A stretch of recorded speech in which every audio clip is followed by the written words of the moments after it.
वृंदावन के प्रसिद्ध संत हैं प्रेमानंद महाराज। पूरा देश उनको जानता है, पूरी दुनिया उनको सुनती है। उन्हें लेकर बीते कुछ दिनों से सोशल मीडिया पर खूब बवाल मचा हुआ था। तो पहले तो मैंने देखा कि बवाल क्यों मचा है, तो मुझे पता चला कि कुछ महिलाएं हैं और कुछ लोग हैं जो इस बात की आपत्ति जता रहे हैं कि भाई प्रेमानंद महाराज ने एक महिला विरोधी बयान दिया है और उन्होंने महिलाओं के चरित्र पर, लड़कियों के कैरेक्टर पर सवाल उठाए हैं। तो पहले तो मैंने इस पर ध्यान नहीं दिया। मुझे लगा सोशल मीडिया की कंट्रोवर्सी से भारत में साधु संतों का मजाक उड़ाना, भारत के साधु संतों को अपमानित करना, तो ये भारत का एक कल्चर बन चुका है, भारत का एक ट्रेंड बन चुका है। भारत के नहीं, माफ़ कीजिएगा, हिंदुओं के साधु संतों को। लेकिन जब ये विवाद बढ़ता जा रहा है, ये विवाद लगातार अपने पैर पसारते जा रहा है, तो इस मामले में जाकर मैंने देखा कि आखिर हो क्या रहा है। और जब मैंने गहराई में जाकर इस पूरे मामले को समझने की कोशिश की, क्योंकि प्रेमानंद महाराज को लेकर जो एक विवाद अब से कुछ महीने पहले आया था, करीब फरवरी मार्च का महीना था, उस विवाद को मैंने कवर किया था। उस विवाद पर मैंने कुछ वीडियोस और स्टोरीज भी बनाई थी। ये विवाद तब का था जब प्रेमानंद महाराज की रात्रिकालीन पदयात्रा को लेकर वहां पर एक सोसाइटी है, एनआरआई सोसाइटी, उसकी कुछ महिलाओं ने विरोध किया था। और इसके बाद सोशल मीडिया पर प्रेमानंद महाराज के समर्थन का एक पूरा तूफान आ गया था, एक पूरी बाढ़ आ गई थी और उन एनआरआई सोसाइटी वाले लोगों को जाकर प्रेमानंद महाराज से माफी मांगनी पड़ी थी। बाद में क्या कहानी निकलकर सामने आई थी कि जो लोग वहां पर प्रेमानंद महाराज का विरोध करते थे, उनके आरोप झूठे थे। जो लोग प्रेमानंद महाराज की पदयात्रा का विरोध करते थे, उनका मकसद कुछ और था। तमाम बातें निकलकर सामने आई थी। और अब 5 से 6 महीने बाद एक बार फिर से प्रेमानंद महाराज को टारगेट किया जा रहा है। और जब मैंने इस पूरी रिपोर्ट को देखा, प्रेमानंद महाराज के उस वक्तव्य को देखा जिसे लेकर ये पूरा विवाद खड़ा हुआ है, और सोशल मीडिया पर जिस तरह से उनके खिलाफ एक विशेष तबका रील बना रहा है, मुझे ये बात थोड़ी सी कहीं ना कहीं दिमाग में हिट कर गई कि ये भाई सामान्य बात नहीं है। फिर इससे कुछ महीने पहले ही, कुछ दिनों पहले, मैं कहूँगा कुछ सप्ताह पहले, अनिरुद्धाचार्य जो महाराज हैं वृंदावन के, उन्हें भी टारगेट किया गया था। टारगेट करने वाला कोई और नहीं, हमारे उत्तर प्रदेश के पूर्व मुख्यमंत्री, अपने आप को यदुवंशी बताने वाले समाजवादी पार्टी के मुखिया अखिलेश यादव थे। वो वीडियो वायरल हुआ था जिसमें अखिलेश यादव ने कहा कि आपके और हमारे रास्ते अलग। और इससे कुछ हफ्ते पहले इन्हीं अखिलेश यादव ने बागेश्वर धाम के पीठाधीश्वर धीरेन्द्र कृष्ण शास्त्री पर आरोप लगाया था। और आरोप क्या था कि Dhirendra Krishna Shastri under the table पैसा लेते हैं, यानी कि रिश्वत लेते हैं।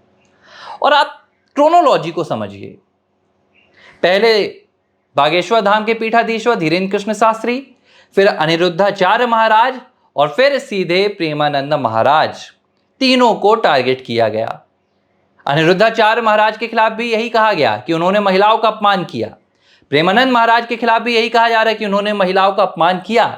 और बागेश्वर धाम, उनको लेकर भी कुछ चर्चाएं चल रही हैं सोशल मीडिया पर।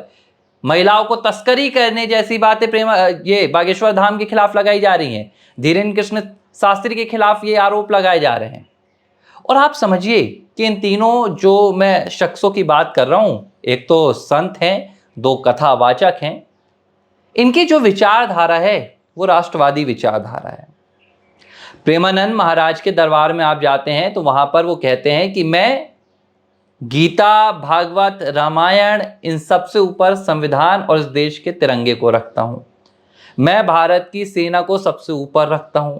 वो कहते हैं कि पहले मेरा देश है, उसके बाद मेरा धर्म है।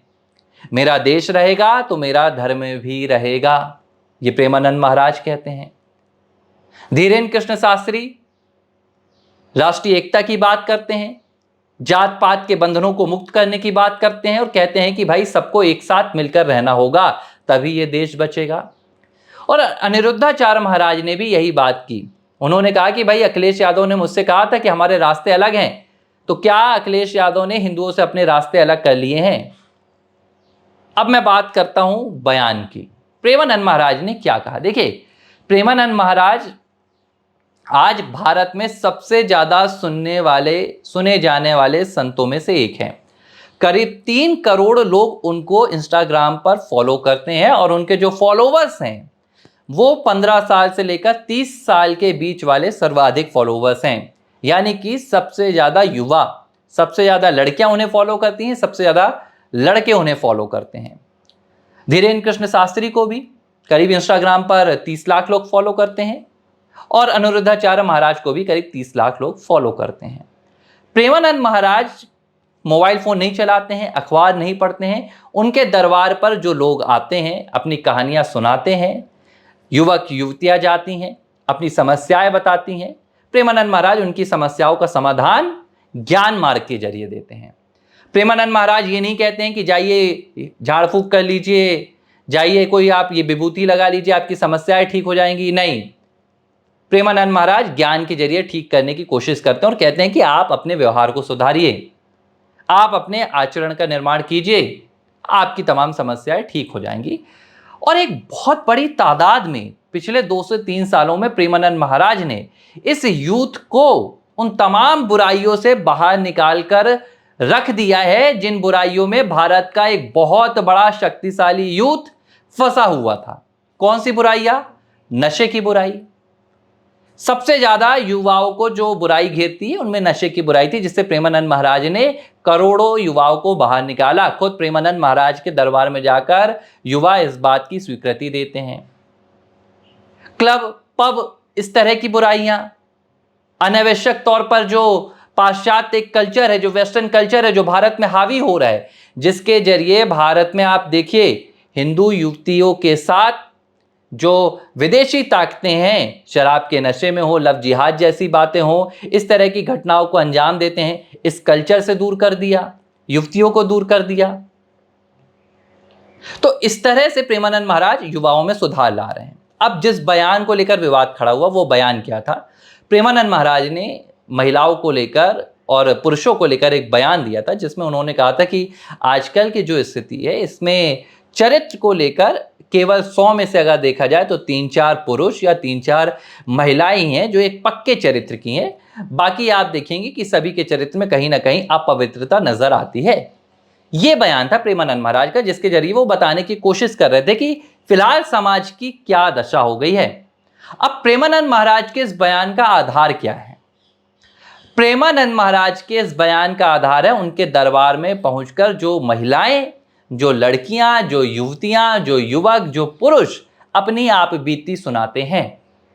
लाखों लोग उनके दरबार में पहुंचते हैं, आश्रम में पहुंचते हैं और अपनी समस्याएं सुनाते हैं। और मैं खुद सुना, मैंने उनकी कई वीडियोस देखा जिसमें वहां पर जाकर महिलाएं कहती हैं कि मेरे 50 पुरुषों के साथ संबंध हो चुके हैं, मैं ड्रग्स की लत में फंस चुकी हूं, मैं शराब की लत में, सिगरेट की लत में फंस चुकी हूं, मुझे बाहर निकालिए। ये बात कबूल की जाती है उनके दरबार में।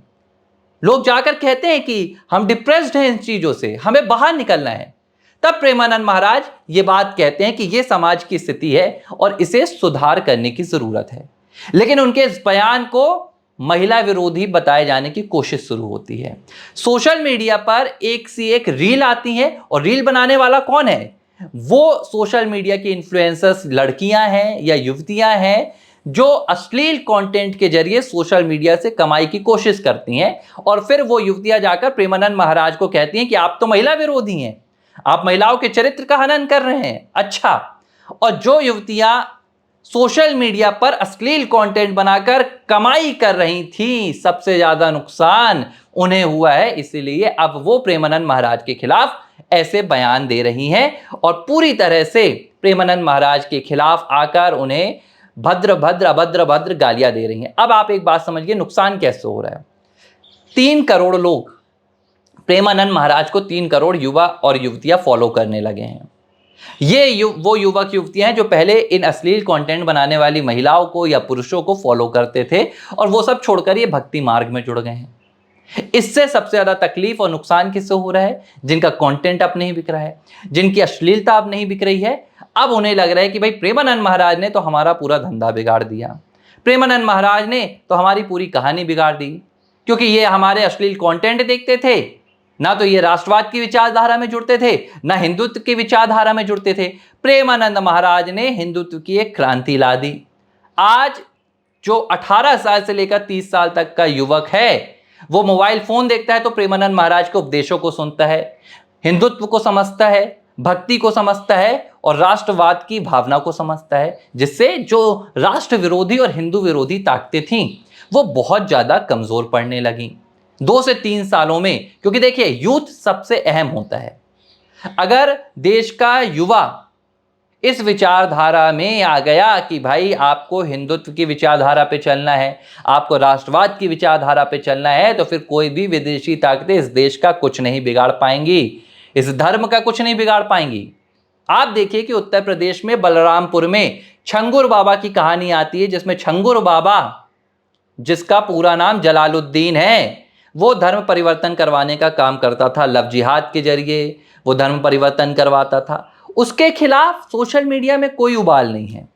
जो आज महिलाएं कह रही हैं कि प्रेमानंद महाराज महिला विरोधी हैं, वो छंगुर बाबा पर पता नहीं कहां चली जाती हैं। चलिए ये बात भी आप छोड़ दीजिए। कुछ दिनों पहले एक शो था समय रहने का। समय रहना एक सोशल मीडिया इन्फ्लुएंसर हैं, वो भी यूट्यूबर हैं, और उसका एक शो आया था जिसने अश्लीलता की तमाम हदों को पार कर दिया था। महिलाओं, माँ, बहन, बेटियों के खिलाफ तमाम अश्लीलता इस शो में की गई थी। उसके खिलाफ कितनी महिलाओं ने कहा कि समय रहना महिला विरोधी है? किसी ने नहीं कहा। लेकिन संतों के खिलाफ बोलने के लिए तमाम एक पूरा कुनबा सामने जाता है, क्योंकि इसके पीछे एक बहुत बड़ी विदेशी फंडिंग जुड़ी हुई है, जो हिंदू धर्म को कमजोर करने की कोशिशों में अपनी पूरी ताकत लगा रही है। और प्रेमानंद महाराज सबसे बड़े उनके विरोधी बन गए हैं, क्योंकि जब से प्रेमानंद महाराज का वृंदावन में ये आश्रम में, चाहे फिर वो रात्रिकालीन उनकी यात्रा हो या उनके यूट्यूब के जरिए संदेश हो, उपदेश हो, उनके जरिए उन्होंने बहुत बड़ी मजबूती धर्म को दी है।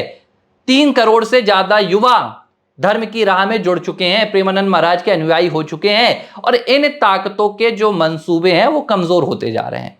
और धीरे धीरे अब ये ताकतें तमाम संतों को टारगेट कर रही हैं। प्रेमानंद महाराज टारगेट किए जा रहे हैं, अनिरुद्धाचार्य महाराज टारगेट किए जा रहे हैं, बागेश्वर धाम के पीठाधीश्वर धीरेन्द्र कृष्ण शास्त्री टारगेट किए जा रहे हैं। और यह शुरुआत है। धीरे धीरे आप देखेंगे कि पूरे देश में, भारत में जितने भी हिंदू संत हैं उन्हें टारगेट करने की कोशिश की जाएगी। और आप खुद देखिए, उत्तर प्रदेश के मुख्यमंत्री योगी आदित्यनाथ भी ये बात कहते हैं। उन्होंने हाल ही में एक कार्यक्रम के दौरान कहा कि अनावश्यक तौर पर संतों को टारगेट किया जा रहा है ताकि हिंदुओं की और सनातन की छवि को धूमिल किया जा सके, और जो विधर्मी इन धर्मों पर अपना आघात लगाकर बैठे हैं, इन धर्मों को कमजोर करना चाहते हैं, उनकी ताकतें मजबूत हो जाएं, वो इन धर्मों को कमजोर कर सकें। तो ये पूरा षड्यंत्र रचा जा रहा है, जहां पर अनावश्यक तौर पर ऐसे संतों का इस्तेमाल किया जा रहा है, ऐसे संतों को टारगेट किया जा रहा है जिनके पास बहुत बड़ी फॉलोइंग है और जो वाकई में यूथ का जो रास्ता है वो सदमार्ग पर ले जा रहे हैं। और प्रेमानंद महाराज उनमें से एक हैं, और यही वजह है कि प्रेमानंद महाराज को अब टारगेट किया जा रहा है। खुशबू पटानी नाम की एक इन्फ्लुएंसर है, मैं बात कर ही लेता हूं।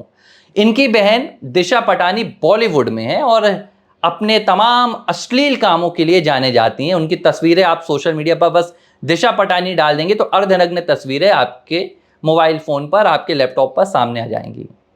वो खुशबू पटानी अनिरुद्धाचार्य महाराज के खिलाफ गाली दे रही हैं। वो खुशबू पटानी कह रही हैं कि महिलाओं के खिलाफ बोलने का अधिकार आपको किसने दे दिया है? महिलाओं के खिलाफ नहीं बोला गया है खुशबू पटानी जी, महिलाओं के समर्थन में कहा गया है। इस बयान को आप समझिए। अगर प्रेमानंद महाराज महिलाओं को, युवतियों को ये सही मार्ग दिखा रहे हैं कि आपको किस तरह राष्ट्रभक्ति करनी चाहिए, किस तरह अपने धर्म में आपको पुष्टता से रहना चाहिए, तो वो गलत नहीं कर रहे हैं। लेकिन ये तमाम जो टूल किट चल रही हैं, ये टूल किट भारत के और हिंदुओं के साधु संतों को टारगेट कर रहे हैं, जिससे मुझे लगता है कि लोगों को समझना चाहिए, इस टूल किट को समझना चाहिए, और सोशल मीडिया पर अचानक ये रील की बाढ़ कैसे आने लगती है, इसके पीछे की तलाश भी करना चाहिए। एबीसी हिंदी न्यूज, आज ही जुड़िए हर खबर के साथ